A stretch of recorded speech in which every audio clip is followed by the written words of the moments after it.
You're listening to the HyDeploy podcast, a conversation about introducing hydrogen to the UK's gas network. Welcome along everyone to this latest edition of the HyDeploy podcast, which is a discussion about hydrogen. So why are we talking about hydrogen? Well, hydrogen is a clean-burning, sustainable fuel which can help the UK to meet its net zero ambitions. And at a time when energy bills are soaring and global security of energy supplies is very much in the news, alternative homegrown fuels, such as hydrogen, have never been more important. Joining the podcast we have two residents, one from Keele, one from Winlaton, who've already been heating and cooking in their homes using a blend of hydrogen and natural gas. We're also joined by a university researcher who's been looking into public perceptions of hydrogen as a potential fuel for the future. So let's go around our virtual table and do some introductions. Robert, do you want to start? Tell us who you are and where in the world you are. Yeah, hi, my name is Rob Meredith. I work for the Global Opportunities team at Keele University. I'm one of the many resident staff that live on campus here. And Bibba? Hiya, I'm Bibba. I'm a sheltered scheme officer. I live in Winlaton. I have 55 bungalows. I have 75 people who I look after, and the job's fabulous. And Zoe? Yeah, I'm Zoe Robinson. I'm a professor at Keele University, where I'm also the director of our Institute for Sustainable Futures. Thanks very much. Zoe, shall we start with you? The name of this podcast is HyDeploy, which sounds suspiciously like it might be something to do with hydrogen. So can you tell us what in a nutshell HyDeploy is? Yeah, so in brief, HyDeploy is a project to demonstrate the safe blending of up to 20% by volume hydrogen into the gas network. And so this is really a stepping stone for decarbonisation of our gas systems. If we can generate that hydrogen through green means, then that will allow us to reduce the carbon emissions in our gas systems. And so the HyDeploy project had two phases of live trials or live demonstrations. The first phase is at Keele University, and that ran between October 2019 and March 2021. And that saw hydrogen being blended to 100 houses and some university buildings. And this was the first time that hydrogen has been blended into the gas network since town gas was replaced. And then the success of the Keele trial led to the second phase, which was a trial of blending hydrogen into a public network up in Winlaton near Gateshead. So it was a larger size trial with 668 houses and again some commercial boilers within that. And of course, the one of the significant things about this is a blend of hydrogen and natural gas. This isn't 100% hydrogen coming through the pipes, and so presumably customers involved in both sites didn't really have to do anything. They didn't have to alter their boilers. They didn't have to get new cookers in. They basically just had to get on with their lives, presumably. Yeah, that's the beauty of the blending approach, is that it doesn't require any disruption for the customer. It can just work in the existing infrastructure and with existing appliances. Of course, it doesn't give us full decarbonisation, but it is a stepping stone. Yeah, and that's very much how we see this blend, is it? That this is a sort of, as you say, a stepping stone in the hope that we can generate buy-in to 100% hydrogen. It raises the profile. It gets people used to the idea of hydrogen without any inconvenience, effectively, to their day-to-day lives. Yeah, there's a number of sort of ways that it acts as a stepping stone. So if we rolled out blended hydrogen countrywide, then actually that would also give us significant carbon emissions without that disruption. Also, it would provide a clear demand, which would then help drive hydrogen production. But yeah, one really interesting thing, and that's sort of come out of some of our research, is actually the role that having a blend of hydrogen in the home can make people actually feel more comfortable about the potential for higher percentages of hydrogen in the future. So you're a researcher, obviously, and you've been looking at the experiences of participants, households, who've been, cooking and heating their homes using this blend. When you first approached people then, either in Keele or Winlayton, and said, do you fancy trying this hydrogen stuff? What were people's initial reactions? Was there any concern or alarm, or did people greet you with open arms? Or was it probably a combination of all of these reactions, Yeah, absolutely. It was a combination of lots of different reactions. So some people were actually really excited to feel that they could be part of this this energy transition, that they were at the vanguard of this revolution. We had other people who were they're just really not bothered. It doesn't really affect me, just crack on with it. And then we had people who were concerned about it. And those concerns varied from some safety concerns, some initial concerns about what it would mean in terms of cost, really sort of queries around what would it mean in terms of their appliances, things like contracts and warranties. But one of the things that we also sort of found is that even sort of still in the period before the blend trial started, that those initial anxieties tended to decrease over time. So there was that initial sort of uncertainty of what does this mean, but then through access to sort of more information, talking to more of the project team, a number of those anxieties really declined over time as we went into the beginning of the trial. Yeah, and so Robert, let's just bring you in then. When you were first given this opportunity and told about hydrogen, what did you think? Did you know anything about hydrogen before this was put to you, and what were your initial reactions? Well, I knew a little bit about the project before it came to me, but to be honest, I was mostly just excited.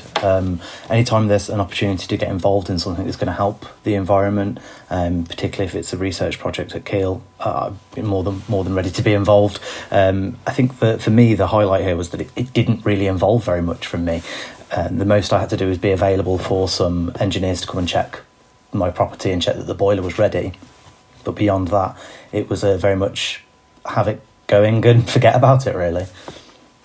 Yeah, I mean, that's always a really nice way of doing your bit for the environment, really, is not having to do much other than, sit on the settee, watch Netflix and do what you would normally do, really. I mean, did you or any of your neighbours on the site have any anxieties? I mean, in the past we think about hydrogen and I think we think, it's highly explosive, for example. Were they worried about safety concerns? Were they worried their existing boilers or cookers wouldn't function as normal, Yeah, I'd certainly been part of some discussions about those kinds of concerns. I myself didn't really have any concerns. I understood that the relevant safety checks were being put in place for this kind of project.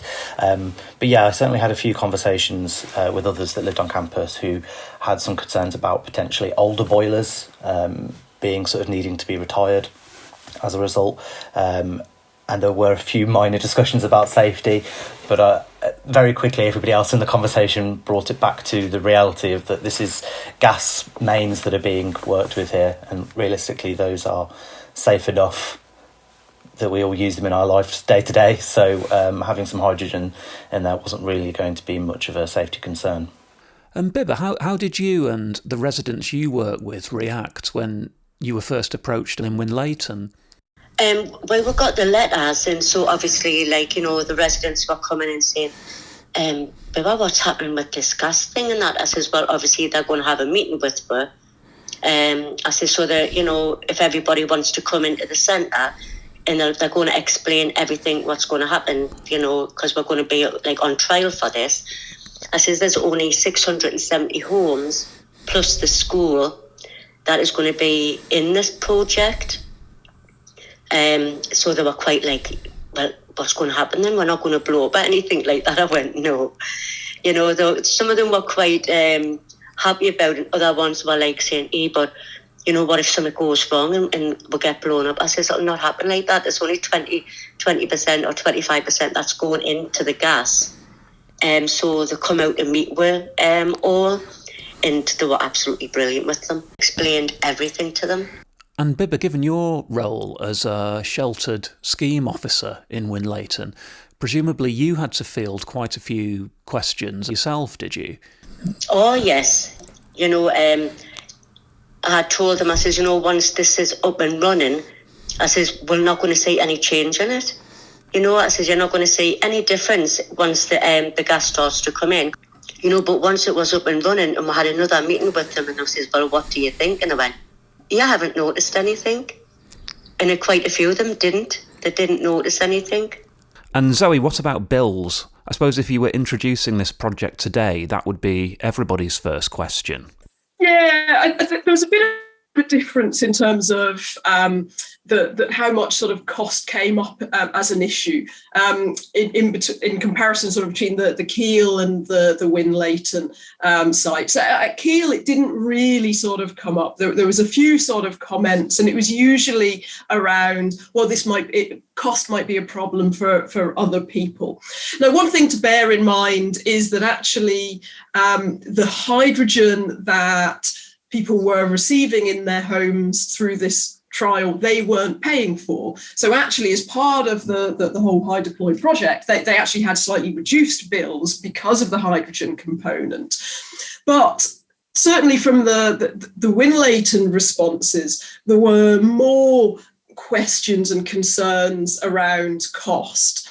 And what it really was sort of clear is people were absolutely sort of happy for this to happen. And you know, in general, there was very high sort of levels of acceptance. But that was but not at any cost and not necessarily at additional cost. Although some also said that they would be happy to pay more.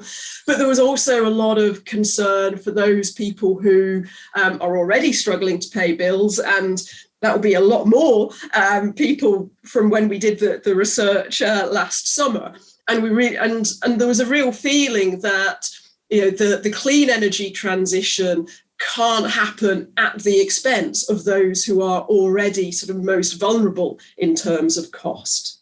So once this was underway, Zoe, and people were, you know, happily frying their eggs and heating their homes on this blend, what sort of feedback did you start to get? Was it pretty much, you know, nothing to report here? Were people pretty much didn't notice the difference, which I guess is the point. I mean, I guess that's what we wanted to hear. Or were there some quibbles, some teething troubles, or some lingering concerns amongst people? What was the general consensus there?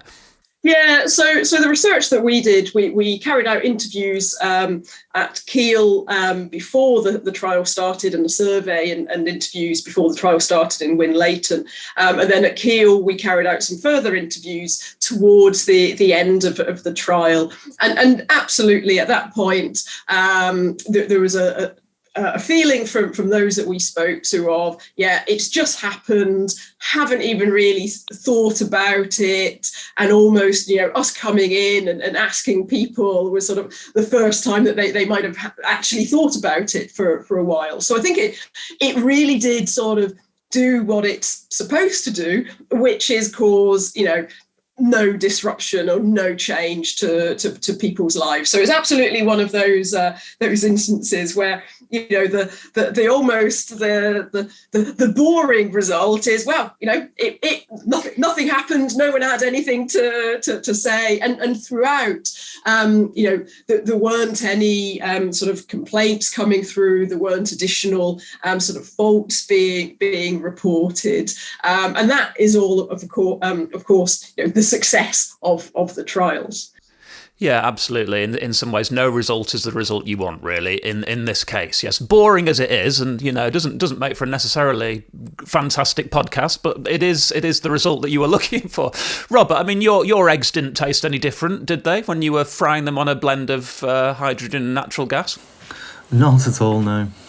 No, it really was just a case of, as Zoe said then, there was a point where I was approached to be involved in an interview, and I had at that point completely forgotten that that's what we were doing. It had been quite some time. So no, it really was just something that happened and I forgot about it. How about you, Bibba? Could you tell the difference?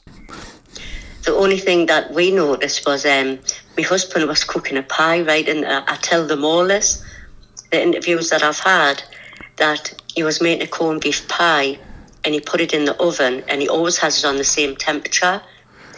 And when he went to take it out, it was like burnt. He says it must be the gas in the hydrogen in the gas. He says it must be like a little bit hotter than usual. He says, so the next time I'm going to have to turn it down. So he did. So that was the only thing that we knew that was like a little bit hotter than the gas that we had. Oh dear, I hope you got reimbursed for that pie. Oh, no, I still ate it. You still ate it anyway. It sounds delicious. It was still nice. So by the end of the project, the Keele University project has finished as we're recording this, and Winlaton is still ongoing. What was your sense, Zoe? Do you think you'd made some converts to hydrogen? Yeah, I mean, we still are yet to do the sort of end of trial work in Winlaton, but judging by the results from the Keele study, yes, the people were saying that they really felt that because they'd experienced no difference in their home through the blend of hydrogen, that they could see themselves being more sort of receptive to 100% hydrogen. But it wasn't quite so sort of clear cut, because we also had someone else saying, well, actually 100% requires a completely different, 100% hydrogen requires much more sort of change in terms of the home, appliances, infrastructure. And so, this particular person was saying that the two things can't be equated, because even if they thought hydrogen was fine, just the level of disruption would be so different that that it would be more of a challenge to really sort of get that acceptability around a transition to 100%. So I think on the one hand, yes, having had an up to 20% blend in the home has made some people go, yeah, I'm happy with hydrogen. I'm aware of hydrogen. But there's still an issue in terms of, well, what does it mean in terms of disruption for 100%? And that might require being tackled in a different way. Yeah, and Robert, that is a really good point, isn't it? 100% hydrogen is a whole different ball game. Yeah, I'm very open to it. As I say, this felt like the bare minimum of something I could do to be involved. I'd be more than happy to do that. I know, speaking to colleagues that also live on campus, they have a similar view. I think there's some maybe trepidation about potential costs to individuals, but there was a conversation about that offsetting of the cost of potentially any new boilers with the savings that could potentially be made. So I know that the community here at least is very open to that. And Bibba, do you get the sense that the good folk of Winlaton are also receptive to 100% hydrogen? Well, this is it. Once everything got explained to her, and we had a meeting with them down, because we went down, myself and some of the residents went down to the homes that they built as well, just further down from us. So we seen that the hydropole houses. So we went down there, had a look there, and they showed we around and showed with the gas, the change of the colour of the gas. We spoke with other investors, and we were on about the environment, because obviously they could be changing like the cars to the electric. It's like for our next generation of our children, our grandchildren, our great-grandchildren. And the residents really got into it then. They're saying, yes, this is what we need, and they do want it to go further. So we're hoping that it does take off, and see how the environment does go with it. I know it might be a little bit more expensive, but I think it's going to be worth it in the long run for the environment.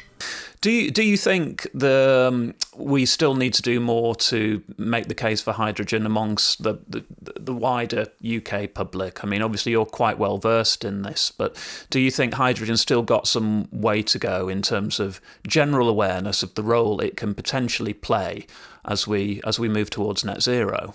Yeah, I think anytime there's change that people aren't sure about, there's going to be some concern. I think the main issue with that is the sort of safety concerns, I guess, around hydrogen and the history of that. But I think that once it's properly spelled out, some of the literature that I received was very clear about allaying those concerns. And I think the benefit was clear as well. It was something that everyone, we hear about it in the news an awful lot about what we need to be doing to reducing our carbon footprint. And this is just one of those many things that people can do. And as I say, they can forget about it. It's not something they're having to do day in, day out, in the same way that perhaps people are used to with recycling, for example. That's something you have to be quite active in, whereas this is something that's fairly passive. Even when it comes down to getting a new boiler, that's something that once you've done it, you're not really thinking about again. You're not generally installing the boilers yourself. Bibba? Well, we said that, this is what's going to be happening in the future.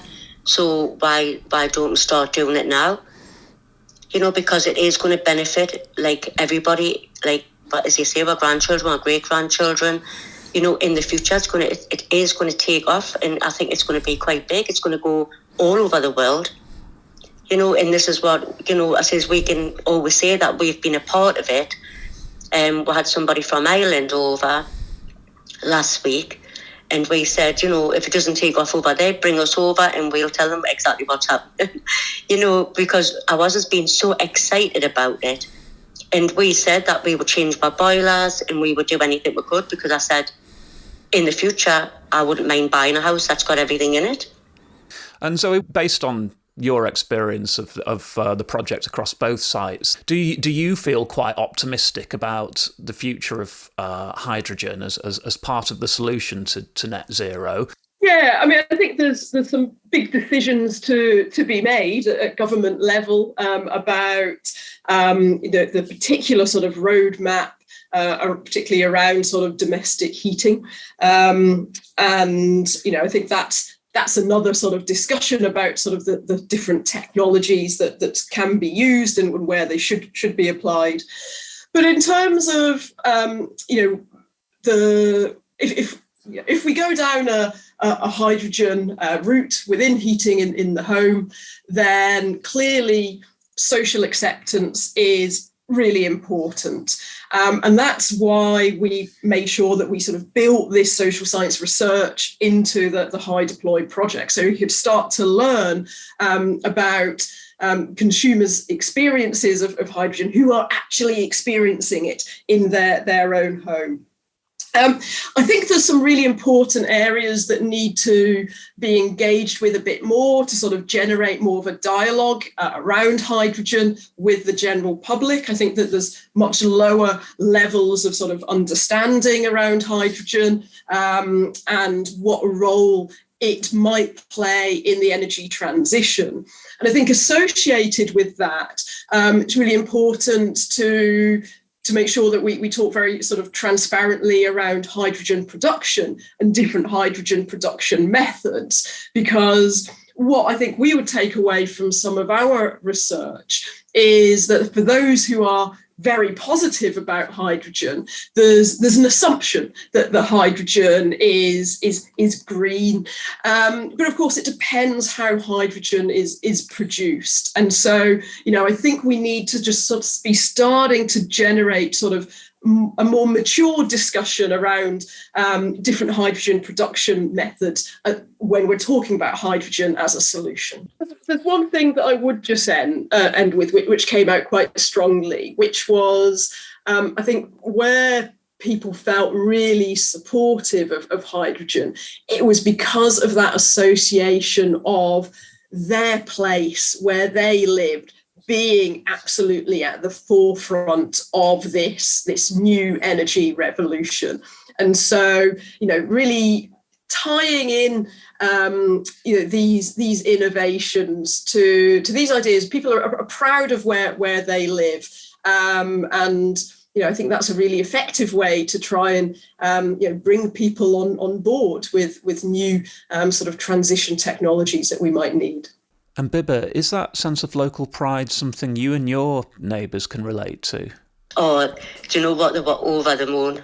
Absolutely over the moon. They thought they were famous and everything, because obviously there's been a lot going on with it, like BBC, TNTs. We've even had people from the New York Times being out interviewing that. It's been quite popular, and when they see themselves on the telly, they're just going, "Did you see he's on the telly?" Of course we did. We were watching our fires, but they're just so excited because it's their village. Yeah, fame at last. That's great to hear. I suppose just to wrap it up, if you had to sort of go down to Ladbrokes or William Hill and put a bet on what we'd all be doing in 10 years' time, whether we'd be exchanging our current boilers for hydrogen boilers and our current cookers for, hydrogen cookers, would you willingly put a bet on? I wonder how much you would bet as well. And Zoe, do you want to start? What would your instinct be? 10 years' time, what will we all be doing, and what would you wager? Well, we need to be well on our way to net zero emissions. All of the trials, the village trials coming up, they're going to help us see the role of hydrogen in that. But other things are also going to play an important role. Electrification, more efficient homes, as well as actually an increasingly energy and carbon literate society as well.